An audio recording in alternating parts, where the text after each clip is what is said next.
For lunch in slow coaching was you want to have the process slow enough from your side that the client can then catch glimpses of what are the emotions that are present, what do I know that I've been ignoring or denying.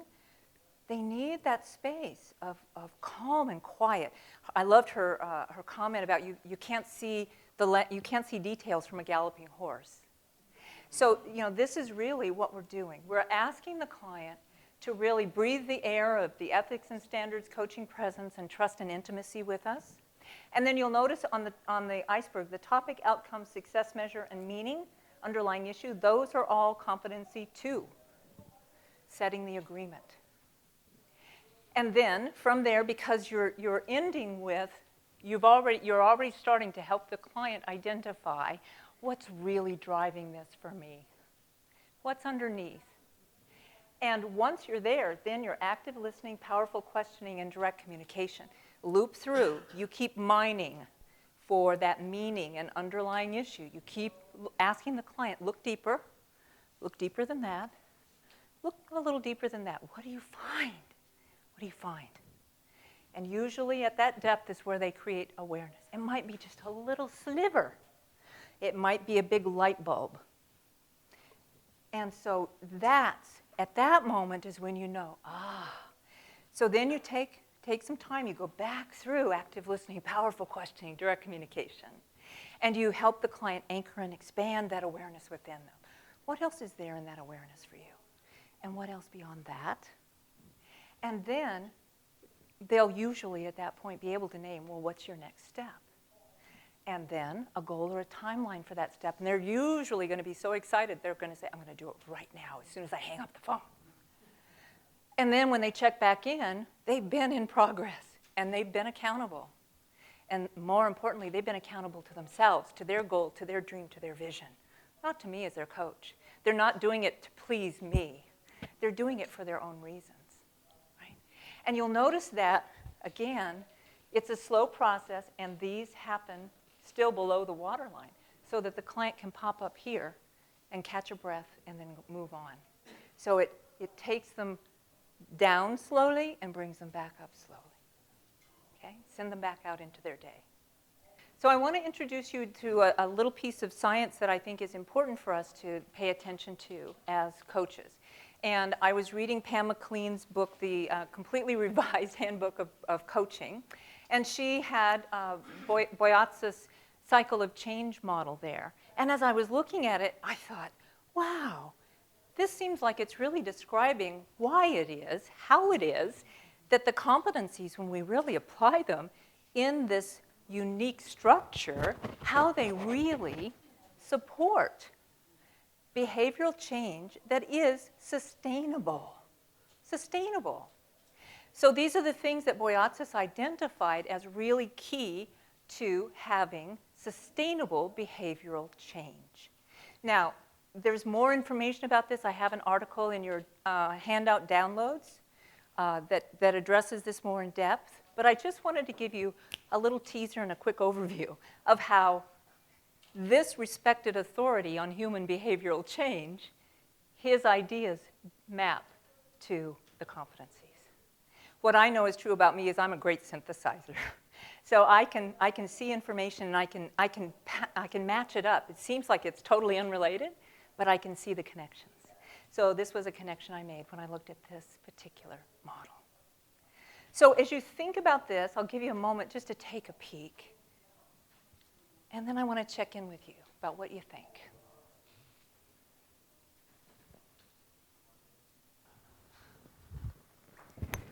You know, and since the theme of the conference is heart, does this feel like heart or does it feel like transaction? There's a place for transactional coaching. ICF coaching is not that. It's not intended to be that. It is a heart-based, inner-focused, self-discovery process that everyone from the CEO, the President of the United States, to a housewife in Kansas City can really access, right? Get to their own wisdom. And it's about evoking brilliance. You know, from Simon's presentation this morning, evoke brilliance. Evoke brilliance in yourself by using the structure in the way it was designed. Practice it, play with it, notice what happens for you as coach, what happens for your client when you really come from this place of pure coaching. And you're helping them access their own wisdom, helping them evoke their own brilliance, and you get to evoke your own brilliance in being the facilitator for brilliance. How does that land for you? Being a facilitator for brilliance. That's really what we are as coaches, especially as ICF coaches, because we're asking the client to trust themselves, to learn that they do have their answers.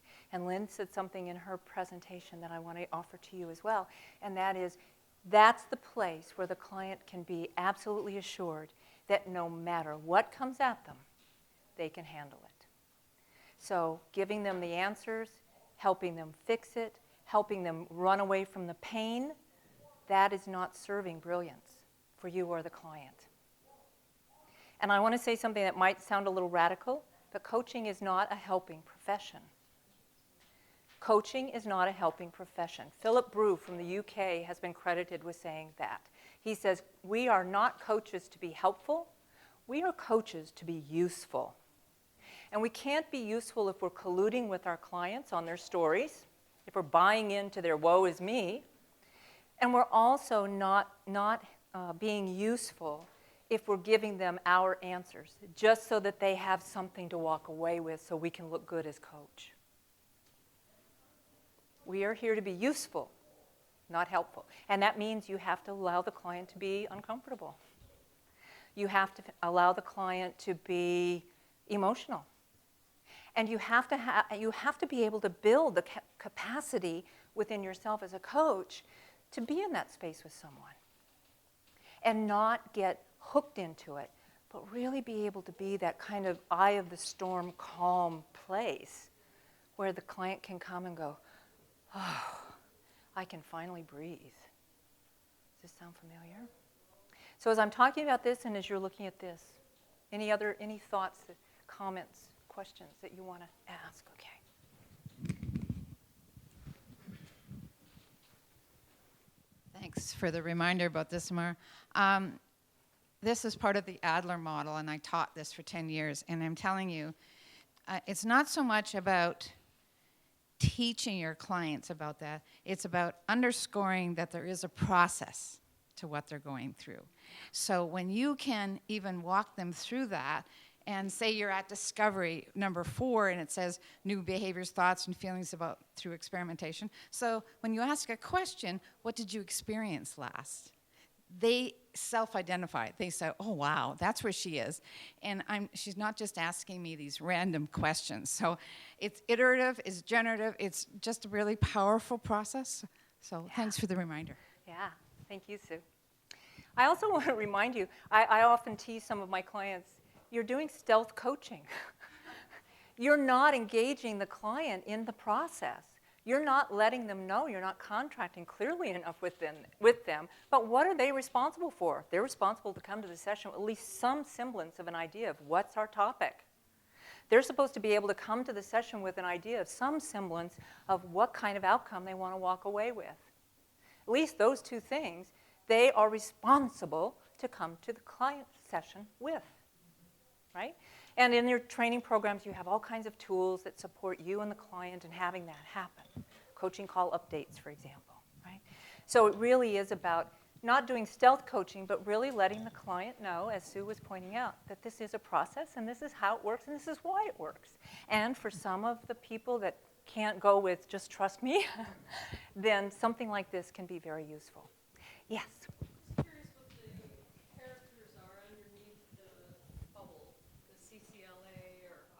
Oh, I'm sorry. That's a great question. Thank you. It's competency. Core competency 8, creating awareness. Core competency 9, direct. Oh, that's supposed to be DC, direct communication. Okay.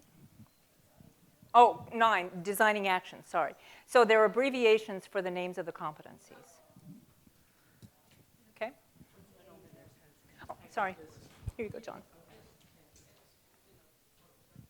I had always found it fairly easy to gain buy-in from marketing and sales clients, and a bit of a challenge with more of the harder science clients.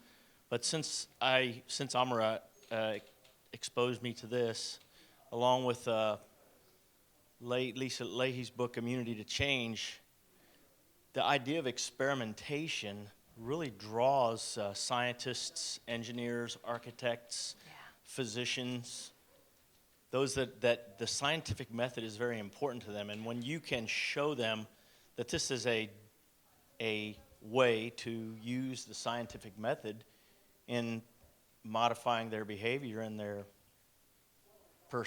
perspectives or perceptions, it's amazing. I don't find it difficult at all anymore to bring those harder, especially men, into the process. Yeah, especially men. Yeah. Thanks, John. And I'm taking some brain neuroscience classes too with Ann Betts, and we're looking at how we might be able to write a white paper to correlate the competencies to the brain neuroscience. So, really looking for how can we backfill this, and really, because my sense is, and I want to check this out with you, my sense is that as coaches, if we really, really believe that this pure coaching works, really believe it in your bones, in your DNA, and invite your clients into it, challenge them, don't let them reject what they haven't yet experienced. This is new. This is a new approach to being in communication with another human being. So it takes courage to stand for it and say, I get that you don't think this particular model will work for you. I make a powerful request of you, client, to try this on. Do this process with me for a month. Let's see what we find out. Don't let them say no without having the courage to say, don't say no until you try it. Okay? So that I feel very passionate about, as you can tell. And I think that's really a key to our further involvement as a profession, is really because we, as coaches, we're not a profession yet. So part of this process of putting together ethics and standards and competencies and an assessment process that can be duplicatable and that can be fair, which is something we've been striving for all along with ICF, the credentialing process. Once we do that, once we stand together and say, this is a precious, unique something, and don't compromise, don't hybridize it, don't switch hats in the middle of a session, but really ask the client, slow down, reflect, get in touch with what's really going on for you before you catapult yourself back out into work or the world or home. Yes. Go ahead, Sue. The other thing that I want to add to that, in going with you, what you're saying, is that clients get to own this. They can't be slippery because they are defining who their ideal self is and then what they're growing into and what the gaps are. And you can say to them, oh, so what I'm hearing today is something other than what you said was your ideal self. And they'll sort of go, eee, in that moment of recognition that they were trying to be slippery. And you get to call them on it because you've got a process that you You're can not hold doing them it to. stealthily. No. They're a partner of the process, right? I saw your hand up back here. Okay, so I would love it if you could address how this overlays with choosing a niche or having a particular expertise that you bring to the table. So for example, there's plenty of business coaches out there who this may be a piece of the coaching, but the clients are coming to them for business coaching. So there are some things that they come to you for your specific expertise, which then it's no longer pure coaching. Yeah. And the same thing with niche. If you're choosing a niche based on a particular suite of problems that you're great at helping solve, then again, is it truly pure coaching then? Yeah. And I think that's an important question, and I think it's important, again, in the contracting process that you describe what this process is and how it differs from the consulting aspect of what they might have hired you for. And so what I usually recommend is contract with them to have pure coaching sessions where they really have that time and that oasis to get in touch with themselves and to reflect on what's going on and to understand what emotions are going on and all of that. And then have separate sessions or call time, take a break, and then come back into the session with the advising and consulting piece going on that they hired you for that expertise. But don't muddle the mind of the consumer, please. Let them know. Let them try out the pure coaching. And if you want to identify in a niche where you have some expertise to offer in, great. But also do it alongside this pure coaching model with them. Give them the opportunity to have this process for self-discovery. Yes?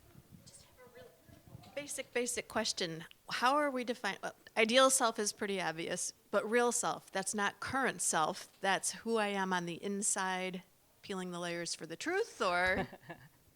I think it's both, and maybe Sue could answer that a little more clearly from your experience with this model. How would you describe the real self?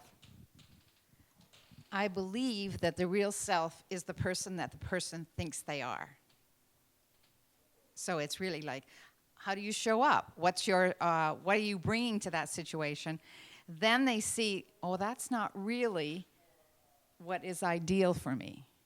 Because this is the ideal, is a stretch that, was talked about this morning, stepping into their greatness they didn't even know existed. So real self is more like the current self, or That's how I... Yeah. How are they showing up in the world right now? How do they self-identify? What kinds of words do they use to describe themselves currently? Go ahead, Matt. Yeah, I was just going to say, I know in Boyatzis' model, he would advocate like a 360 or something like that to gather some of that information. Right. So. Yeah. So there's all kinds of ways to get to that. You can go at it through a spiritual process. You can go at it through an MBTI. You can go at it through a lot of different ways. But it's really about who are you today? How do you self-identify? And then where are you going from here? What do you really want to do? Who do you really want to be day by day, 24/7, right? Okay. So I want to have you pair up, if you would, please. And just, what did you learn? This was contextual setting, so I want to have you anchor that, and then we're going to move into the demo. While you're doing that, then we can set up for the demo. So take it away. Pair up with someone.